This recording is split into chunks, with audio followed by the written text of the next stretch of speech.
ಬಳ್ಳಾರಿನಲ್ಲಿ ಜನವರಿ 17ನೇ ತಾರೀಕು ಬಹಳ ಬೃಹತ್ ಮಟ್ಟದ ಒಂದು ಹೋರಾಟವನ್ನು ಈಗಾಗಲೇ ನಾವು ಘೋಷಣೆ ಮಾಡಿದ್ದೇವೆ.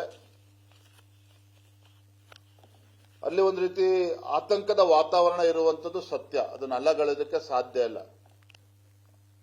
ಶ್ರೀರಾಮುಲು ಅವರಾಗಲಿ ಜನಾರ್ದನ್ ರೆಡ್ಡಿ ಅವರಾಗಲಿ ನಮ್ಮ ಸ್ಥಳೀಯ ನಾಯಕರ ಅಪೇಕ್ಷೆ ಪಾದಯಾತ್ರೆ ಮಾಡಬೇಕು ಅಂತೇಳಿ ಅವರ ಅಪೇಕ್ಷೆಯನ್ನು ವ್ಯಕ್ತಪಡಿಸಿದ್ದಾರೆ. ನಮ್ಮ ವರಿಷ್ಠರ ಗಮನಕ್ಕೂ ಕೂಡ ನಾನು ಈಗಾಗಲೇ ತಂದಿದ್ದೇನೆ. ಮುಂದಿನ ದಿನಗಳಲ್ಲಿ ತೀರ್ಮಾನ ತೆಗೆದುಕೊಳ್ತಾರೆ. ಅದು ಮಾಡಬೇಕು ಅನ್ನೋ ಅಪೇಕ್ಷೆ ನಮ್ಮೆಲ್ಲರದ್ದು ಕೂಡ ಇದೆ. ಆ ನಿಟ್ಟಿನಲ್ಲಿ ಮುಂದಿನ ದಿನಗಳಲ್ಲಿ ನಾವು ತೀರ್ಮಾನ ಮಾಡ್ತೇವೆ. ಇಲ್ಲಪ್ಪ, ನಾವು ರಾಜ್ಯ ಮಟ್ಟದ ಹೋರಾಟ, ನಮ್ಮ ಎಲ್ಲ ಮಾಜಿ ಮುಖ್ಯಮಂತ್ರಿಗಳು, ರಾಜ್ಯದ ಎಲ್ಲ ಹಿರಿಯ ನಾಯಕರುಗಳು ಎಲ್ಲರೂ ಕೂಡ ಹೋರಾಟದಲ್ಲಿ ಇರ್ತಾರೆ.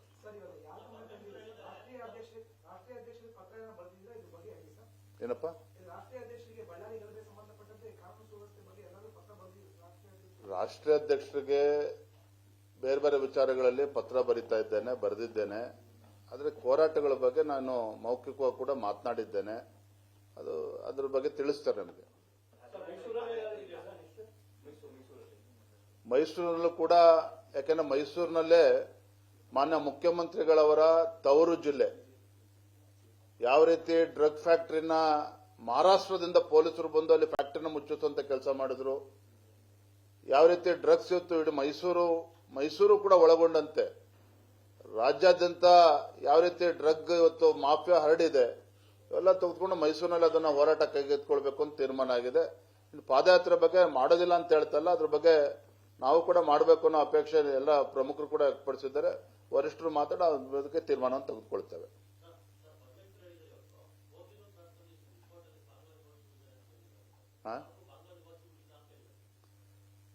ನಿನ್ನೆ ದಿನ ನಮ್ಮ ಹಿರಿಯ ಶಾಸಕರು ಮಾನ್ಯ ವಿಶ್ವನಾಥ್ ಅವರ ನೇತೃತ್ವದ ತಂಡ, ಸತ್ಯ ಸಂಶೋಧನಾ ತಂಡ, ಪತ್ರಿಕಾಗೋಷ್ಠಿಯನ್ನು ಕೂಡ ಮಾಡಿದ್ದಾರೆ. ನಾನು ಕೋಗಿಲು ಪ್ರಕರಣ ಬರೋಕೆ ಮುಂಚೆ 2 ವಿಚಾರ ಮತ್ತೊಮ್ಮೆ ಉಲ್ಲೇಖ ಮಾಡ್ತೇನೆ. ಹಳೆ ವಿಚಾರ ಆದರೂ ಕೂಡ ಧರ್ಮಸ್ಥಳದ ವಿಚಾರದಲ್ಲಿ ಯಾವ ರೀತಿ ಮುಖ್ಯಮಂತ್ರಿಗಳೇ ಮುತುವರ್ಜಿ ವಹಿಸಿ ಕೆಲವು ಅರ್ಬನ್ ನಕ್ಸಲರ ಮಾತು ಕಟ್ಕೊಂಡು SIT ರಚನೆ ಮಾಡಿ ಧರ್ಮಸ್ಥಳದ ಶ್ರೀ ಕ್ಷೇತ್ರಕ್ಕೆ ಅಪಚಾರ ಎಸಗುವಂತ ಕೆಲಸ ಯಾವ ರೀತಿ ಆಯ್ತು ತಾವು ನೋಡಿದಿರಿ. ಭಾರತೀಯ ಜನತಾ ಪಾರ್ಟಿನ ಹೋರಾಟವನ್ನ ಕೈಗೆತ್ಕೊಂಡ ಮೇಲೆ ಗುಂಡಿ ಆಗದಷ್ಟು ಕೂಡ ಅವ್ರಿಗೇನು ಸಿಗದೇ ಇದ್ದಂತ ಸಂದರ್ಭದಲ್ಲಿ ಆ ಬುರುಡೆ ಗ್ಯಾಂಗ್ ಮೇಲೆ ಇವತ್ತು ಆರೋಪವನ್ನ ಮಾಡಿ ಹಿಂದೆ ಸರಿಯುವಂತ ಕೆಲಸ ಸಿದ್ದರಾಮಯ್ಯನವರು ಸುತ್ತಮುತ್ತ ಇರತಕ್ಕಂಥವ್ರು ಮಾಡಿರುವಂತದ್ದು. ನಾವು ಅದನ್ನ ಗಟ್ಟಿಯಾಗಿ ತೆಗೆದುಕೊಳ್ಳದೆ ಹೋಗಿದ್ದಿದ್ರೆ ಆ ಶ್ರೀ ಕ್ಷೇತ್ರಕ್ಕೂ ಕೂಡ, ಧರ್ಮಸ್ಥಳ ಶ್ರೀ ಕ್ಷೇತ್ರಕ್ಕೂ ಕೂಡ ಅಪಚಾರ ಮಾಡುವಂತ ಕೆಲಸ ಅವರು ಮಾಡ್ತಾ ಇದ್ರು. ಕೋಗಿಲು ವಿಚಾರದಲ್ಲಿ ಹೇಳೋದಾದ್ರೆ ನಮ್ಮ ಸ್ಥಳೀಯ ನಾಯಕರುಗಳು ಮತ್ತು ಭಾರತೀಯ ಜನತಾ ಪಾರ್ಟಿ ಇದನ್ನ ಗಟ್ಟಿಯಾಗಿ ತೆಗೆದುಕೊಂಡ ಮೇಲೆ ಅಕ್ರಮ ವಲಸಿಗರಿಗೆ ನಾವು ಅವಕಾಶನ ಕೊಡೋದಿಲ್ಲ, ನೀವೇ ಸರ್ಕಾರದವರೇ ಅಕ್ರಮ ವಲಸಿಗರು ಅಂತೇಳಿ ಕಾನೂನು ಬಾಹಿರವಾಗಿ ಮನೆ ಕಟ್ಟಿಕೊಂಡಿದ್ದಾರೆ ಅಂತೇಳಿ ಮನೆಯನ್ನ ಕೆಡೋದ ಮೇಲೆ ಸರ್ಕಾರ KC ವೇಣುಗೋಪಾಲ್ ಹೇಳಿದ್ರು, ಬೆದರಿಕೆ ಹಾಕಿದ್ರು ಅನ್ನೋ ಕಾರಣವನ್ನ ಮುಂದಿಟ್ಕೊಂಡು ಕೇರಳ ವಿಧಾನಸಭಾ ಚುನಾವಣೆ ಬರುತ್ತೆ ಅನ್ನುವ ನೆಪವನ್ನ ಮಾಡಿಕೊಂಡು ತೇಪೆ ಹಚ್ಚುವ ಕೆಲಸ ಮಾಡೋದಕ್ಕೆ ಸಿದ್ದರಾಮಯ್ಯ ಸರ್ಕಾರ ಹೊರಟಿತ್ತು.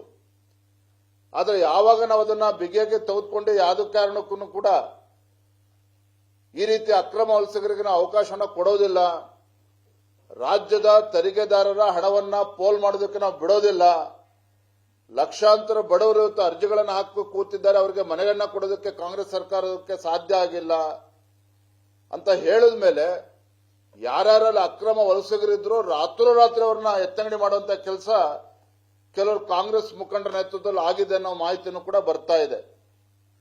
ಹಾಗಾಗಿ ನಮ್ಮ ಮುಖಂಡರು ಹೋದಂತ ಸಂದರ್ಭದಲ್ಲೂ ಕೂಡ ಬೇರೆ ಕ್ಷೇತ್ರದಿಂದ ಕೆಲವರನ್ನ ತೆಗೆದು ವ್ಯಕ್ತಿಗಳನ್ನ, ಬಾಡಿಗೆ ವ್ಯಕ್ತಿಗಳನ್ನ ಕರ್ಕೊಂಡ್ಬಂದಲ್ಲಿ ಬಿಟ್ಟಿರುವಂತದ್ದು ಕೂಡ ಮಾಹಿತಿ ಬರ್ತಾ ಇದೆ. ಹಾಗಾಗಿ ಸರ್ಕಾರವು ಕೂಡ ಹಿಂದೇಟು ಹಾಕಿರುವಂತದ್ದು. ಹಾಗಾಗಿ ಸುಮ್ಮನೆ ನಾಮಕಾವಸ್ಥೆ ಆದ ಒಂದು 25 ಹೆಸರು ತೆಗೆದುಕೊಂಡು ಇವತ್ತು ಮುಂದೆ ಬಂದಿರುವಂತದ್ದು. ಹಾಗಾಗಿ ಈ ರೀತಿ ಡ್ರಾಮಾಬಾಜಿ ಇವತ್ತೇನು ಕಾಂಗ್ರೆಸ್ ಸರ್ಕಾರ ಮಾಡ್ತಾ ಇದೆ, ಇದು ಖಂಡಿತ ನಾವು ಒಪ್ಕೊಳ್ಳೋದಕ್ಕೆ ಸಾಧ್ಯ ಇಲ್ಲ. ಮತ್ತೊಂದು ವಿಚಾರ, ಇವತ್ತು ನಾನು ಯಲ್ಲಾಪುರದ ಬಗ್ಗೆ ಉಲ್ಲೇಖ ಮಾಡ್ತಾ ಹೇಳಿದೆ. ಭಾರತೀಯ ಜನತಾ ಪಾರ್ಟಿ ನಾವು ಅಲ್ಲಿ ಭೇಟಿ ಮಾಡಿದಾಗ ನಾವೇನು ರಾಜಕಾರಣ ಮಾಡ್ತಾ ಇಲ್ಲ. ಅತ್ಯಂತ ಬಡ ಕುಟುಂಬ, ದಲಿತ ಕುಟುಂಬ, 50 ಲಕ್ಷ ರೂಪಾಯಿ ಪರಿಹಾರ ಕೊಡಬೇಕು ಅಂತೇಳಿ ನಾವು ಕೇಳಿದ್ವಿ. ಯಾವ ಮಂಗಳೂರಿನಲ್ಲಿ ಫಾಜಿಲ್ ಹತ್ಯೆ ಆದಾಗ ಅಲ್ಲೋಗಿ 25 ಲಕ್ಷ ರೂಪಾಯಿ ಕೊಟ್ಟು ಬರ್ತೀರಿ. ಶೃಂಗೇರಿನಲ್ಲಿ ಗೋಗಳ ಕಳ್ಳ ಸಾಗಾಣಿಕೆ ಮಾಡ್ತಿದ್ದಂತ ಕಬೀರ್ ಹತ್ಯೆ ಆದಾಗ ಅಲ್ಲಿ ಹೋಗಿ 25 ಲಕ್ಷ ರೂಪಾಯಿ ಸರ್ಕಾರದಿಂದ ಕೊಟ್ಟು ಬರ್ತೀರಿ. ಆದ್ರೆ ಅಹಿಂದ ಹೆಸರು ಹೇಳ್ಕೊಂಡು ಪದೇ ಪದೇ ಅಹಿಂದ ದಲಿತರ ಜಪ ಮಾಡ್ತಕ್ಕಂಥ ಸಿದ್ದರಾಮಯ್ಯ ಸರ್ಕಾರನೇ ಇದ್ದಾಗ ಆ ದಲಿತ ಕುಟುಂಬಕ್ಕೆ ಇವತ್ತಿಗೂ ಕೂಡ ಪರಿಹಾರ ಕೊಟ್ಟಿಲ್ಲ ಅಂತ ಹೇಳಿದ್ರೆ ಇದು ರಾಜ್ಯದ ಜನ ಎಲ್ಲವನ್ನೂ ಕೂಡ ಗಮನಿಸ್ತಾ ಇದ್ದಾರೆ, ಪ್ರಶ್ನೆ ಮಾಡ್ತಾ ಇದ್ದಾರೆ.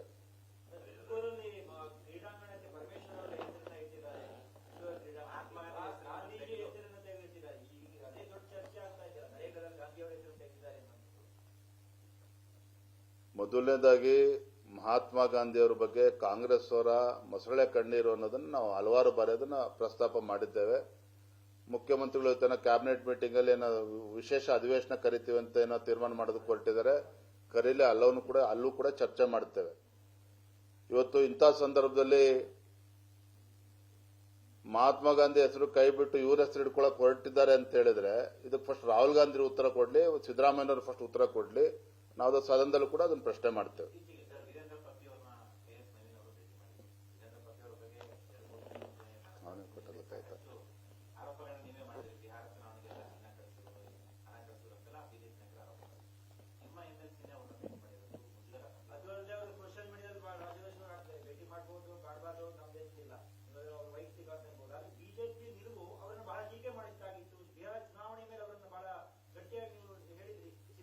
ಇಲ್ಲ, ಖಂಡಿತ ಸರಿಯಲ್ಲ. ನೀವು ಹೇಳ್ತಾ ಇರ್ತಕ್ಕಂಥ ಸರಿ ಇದೆ.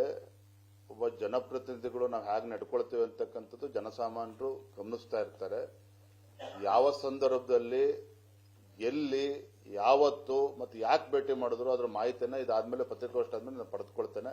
ಆಮೇಲೆ ಅದ್ರ ಬಗ್ಗೆ ಮತ್ತೆ ಚರ್ಚೆ ಮಾಡ್ತೇನೆ.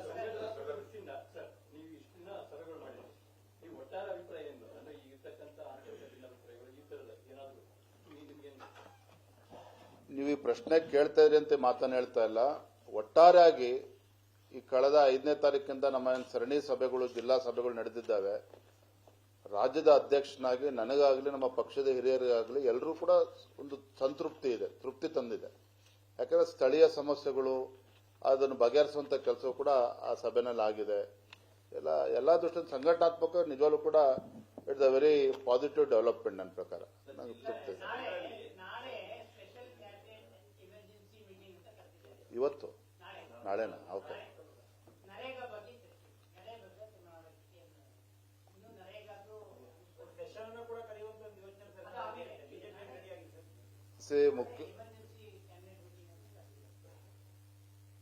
ಅವ್ರು ಏನೇ ತೀರ್ಮಾನವನ್ನು ತೆಗೆದುಕೊಳ್ಳಿ, ಮಾನ್ಯ ವಿರೋಧ ಪಕ್ಷದ ನಾಯಕರು ಕೂಡ ಅದ್ರ ಬಗ್ಗೆ ಮೈಸೂರಲ್ಲಿ ಪ್ರಸ್ತಾಪ ಮಾಡಿದ್ದಾರೆ.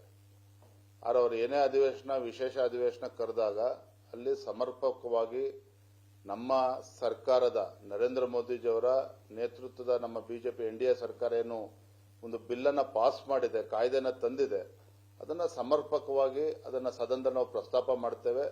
ಈ ಕಾಂಗ್ರೆಸ್ನವರು ಗೋಮುಖ ವ್ಯಾಘ್ರ. ಇವತ್ತು ಕಾಂಗ್ರೆಸ್ನವರು ಇವರೇನು ಮಹಾತ್ಮ ಗಾಂಧಿ ಗೌರವ ಕೊಟ್ಟಿದ್ದಾರೆ, ಮನ್ರೇಗಾ ಅಂತಿದ್ದಾಗ ಯಾವ ರೀತಿ ಅವ್ಯವಹಾರಗಳು ನಡೆದಿದ್ದಾವೆ, ಇದನ್ನು ಸರಿಪಡಿಸೋಕಂತ ನಿಟ್ಟಿನಲ್ಲಿ ಯಾವ ರೀತಿ ಪ್ರಧಾನಮಂತ್ರಿಗಳು ಇವತ್ತು ಮುಂದೆ ಹೆಜ್ಜೆ ಇಟ್ಟಿದ್ದಾರೆ, ಎಲ್ಲದ್ರ ಬಗ್ಗೆ ನಾವು ಚರ್ಚೆ ಮಾಡ್ತೇವೆ. ಅದರಲ್ಲಿ ಏನು ಮುಲಾಜಿಲ್ಲ.